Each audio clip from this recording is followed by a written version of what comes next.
अस्सलाम वालेकुम। बांदी से रिपोर्ट शामिल करते हैं। सिकंदर अली जमाली की जमात इस्लामी पाकिस्तान जिला शहीद बिन नसराबाद के अमीर तारिक जावेद तराई और बांदी के अमीर हाजी अमीरुद्दीन कुरैशी की तरफ से एम मूसा अराइन शादी हॉल में एक इफ्तार पार्टी का एहतमाम। इफ्तार पार्टी में शहर बांदी की मौसस शख्सियत के साथ सहाफ़ी बरादरी ने शिरकत की।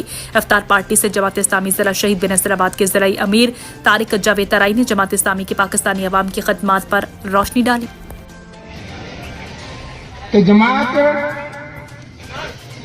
खिदमत खलक का काम भी करेगी और मुतबादिल क़यादत की तैयारी का काम भी करेगी। जमात इस्लामी के जो लोग अमीर मुकर्रर हुए उसके लिए भी तय हुआ कि जमात इस्लामी को मोर्शी तंजीम नहीं होगी कि जिसमें जगी पुष्टि लोग आएंगे और क़यादत पर काबिज रहेंगे।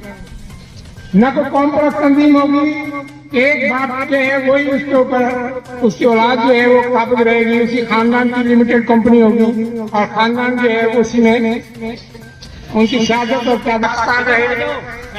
काजी हुसैन अहमद साहब पठान के खैबर पख्तूनख्वा का ताल्लुक था, वो अमीर रहे। सैयद मोहम्मद साहब कराची से अमीर रहे। सिराज अहमद साहब सूबे खैबर पख्तूनख्वा से अमीर रहे।